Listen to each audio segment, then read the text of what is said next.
So I hope कि velocity आपको clear हो गया। वेलोसिटी जो है वो क्या कहलाता है? Speed with direction. ओके, तो स्पीड विद डायरेक्शन या फिर डिस्प्लेसमेंट पर यूनिट टाइम। अब इसके बाद जो इसके टाइप्स हैं उन पर हम आते हैं। तो टाइप्स में आता है इसके यूनिफॉर्म वेलोसिटी। तो यूनिफॉर्म जैसा कि वर्ड से क्लियर है कि uniform means no change should be there, या फिर कांस्टेंट के लिए यूनिफॉर्म वर्ड हम यूज करते हैं। ओके, तो यूनिफॉर्म वेलोसिटी जो है उसमें हम क्या बताएंगे कि एक ऐसी वेलोसिटी है जो कांस्टेंट है, या फिर हम कह सकते हैं कि when a body covers equal distances and equal intervals of time, अगर बॉडी इक्वल डिस्टेंस कवर करती है इक्वल इंटरवल ऑफ टाइम में, तो वो क्या, तो उसकी जो वेलोसिटी है that is called uniform velocity. Okay, इसी तरह से आती है नेक्स्ट वेरिएबल वेलोसिटी।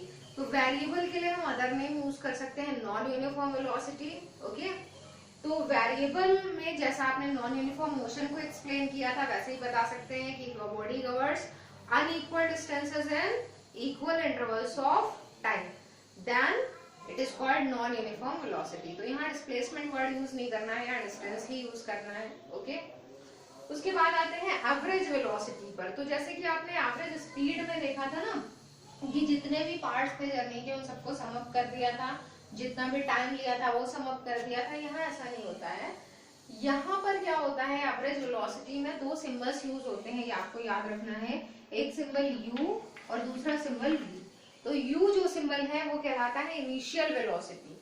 तो इस टाइप के क्वेश्चंस में आपको ये बताया जाएगा कि बॉडी इनिशियली चल रही थी 20 मीटर पर सेकेंड से, उसके बाद उसकी स्पीड इंक्रीज हो जाती है और अब वो चल रही है 25 मीटर पर सेकेंड से। तो ये जो दो वेलोसिटीज हैं इनमें पहली वाली यानी कि इनिशियल वाली जो वेलोसिटी है वो 20 है और फाइनल वाली 25 है।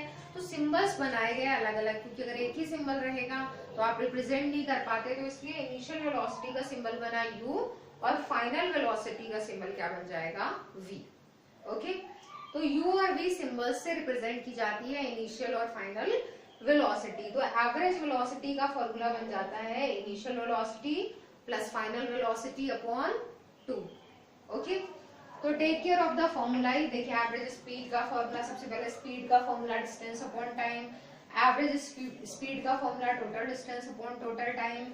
उसके बाद आता है आपका वेलोसिटी, सेम फॉर्मूला होगा जो स्पीड का होता है। उसके बाद आता है आपका एवरेज वेलोसिटी, उसका फॉर्मूला ये होगा। उसके बाद एक चीज ध्यान रखना है कि एक टॉपिक आता है, एक क्वेश्चन आता है कि differentiate between speed and velocity.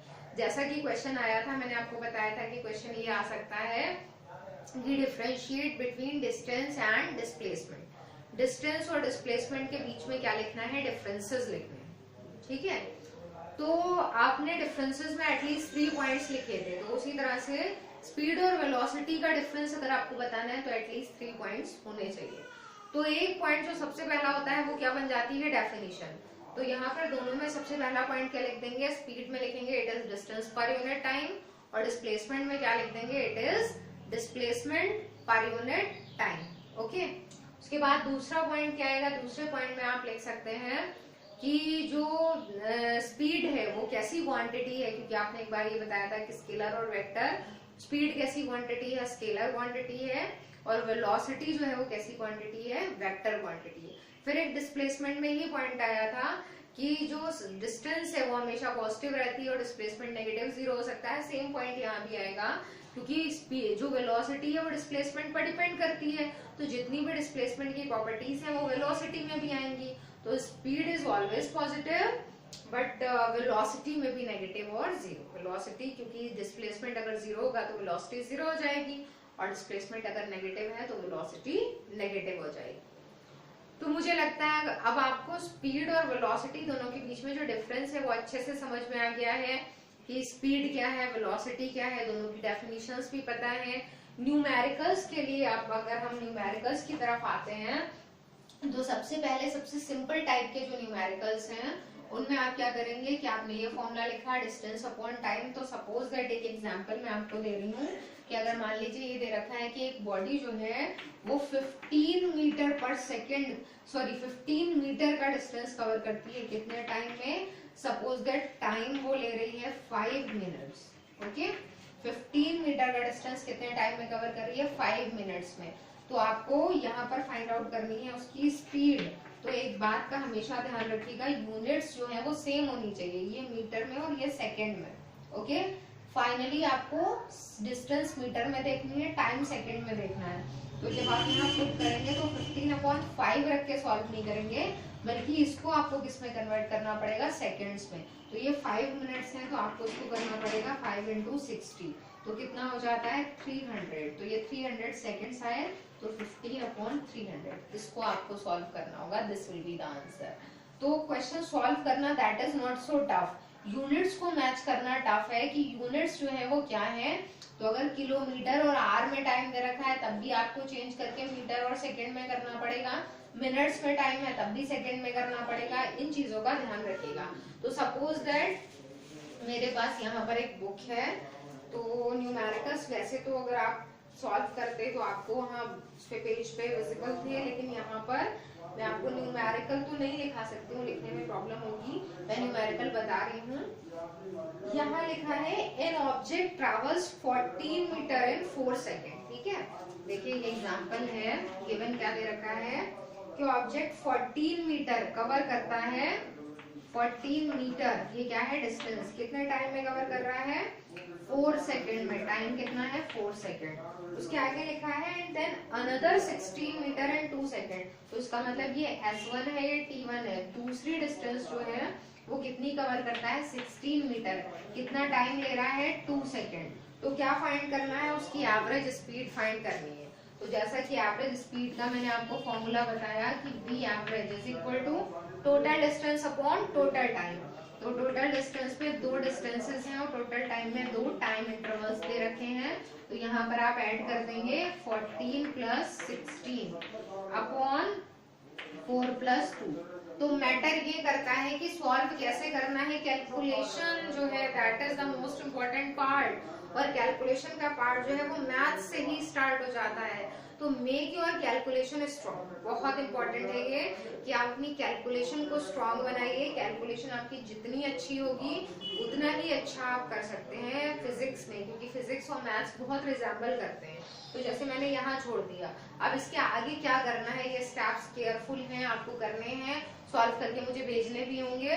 तो यहाँ पर आपको 14 और 16 को ऐड करना है और नीचे 4 और 2 को ऐड करना है और डिवाइड करना है। This I am not telling here because this is your part, calculation का पार्ट आपका है, मेक इट स्ट्रॉन्ग। ठीक है, ये जो सिंपल सब्ट्रैक्शन, एडिशन, डिवीजन है, मल्टीप्लिकेशन है, ये आपको आना चाहिए।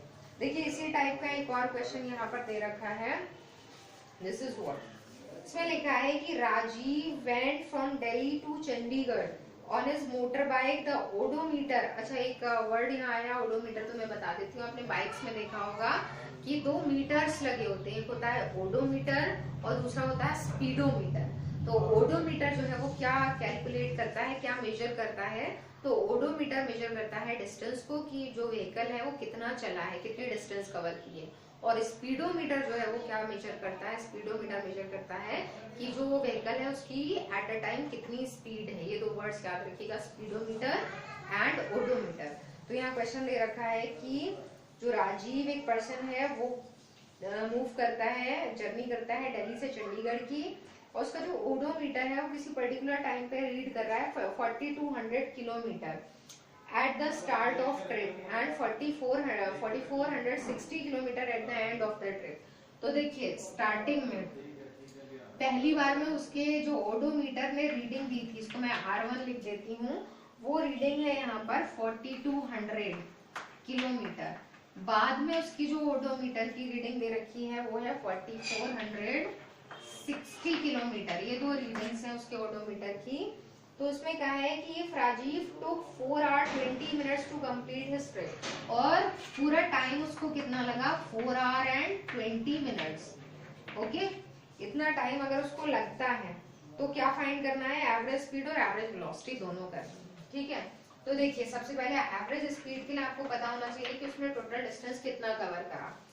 तो पहले वो यहाँ था, बाद में यहाँ आ जाता है, तो इसका मतलब कि दोनों पॉइंट्स के बीच में डिफरेंस कितना है, वही तो टोटल डिस्टेंस होगी। तो इसमें आपको क्या करना होगा, इस नंबर से जो बाद वाला 4460, इससे किसको माइनस करना है 4200 को। तो नंबर रिमेनिंग विल बी 4 - 2 2 4 - 4 0। तो तो टोटल डिस्टेंस कितनी आ गई उसकी 260 किलोमीटर। अच्छा टाइम कितना लगा, उसमें लिखा है 4 hours and 20 minutes, तो इसको हम एक बार पूरा सेकेंड्स में कन्वर्ट कर लेते हैं।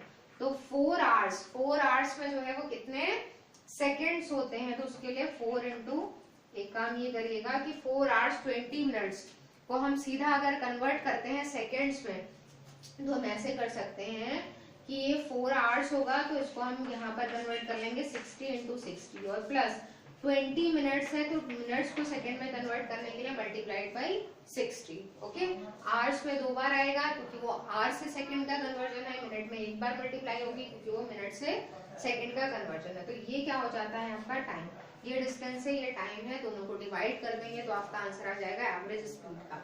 दूसरा पॉइंट है इसमें कि एवरेज वेलोसिटी उसकी कितनी है, तो एवरेज वेलोसिटी में यहाँ ध्यान रखिएगा फॉर्मूला हो जाएगा total distance, total displacement upon total time taken. Okay, तो total displacement upon total time taken में आपको सॉल्व करना पड़ेगा डिस्प्लेसमेंट। तो डिस्प्लेसमेंट का मतलब है, अब इसमें दे रखा है कि अगर वो जिस पॉइंट से चलता है उसी पॉइंट पर वापस आ जाता है, इसमें यहाँ एक ऐसा पॉइंट लिखा है कि जिससे चलना स्टार्ट किया था उसी पॉइंट पर अगर वापस आ रहा है तो उसकी एवरेज वेलोसिटी कितनी है। तो यहाँ पर जहां से चलना स्टार्ट किया था अगर सेम पॉइंट पर बैक हो जाता है तो total displacement will be 0। Time जितना भी लगता है वो मैटर नहीं करता है क्योंकि आपका फॉर्मूला जो है वो क्या हो जाता है 0 अपॉन टाइम। तो एवरेज वेलोसिटी यहाँ पर क्या हो जाएगी, या फिर टोटल वेलोसिटी क्या हो जाएगी यहाँ पर 0। ओके, तो ये आपका जो है वो टॉपिक आज का फिनिश हो जाता है। इससे ज्यादा क्वेश्चंस मैं अभी नहीं करा रही हूँ, those will be in homework. और अब आपको नेक्स्ट टॉपिक एक्सेलरेशन से स्टार्ट करना होगा। ओके।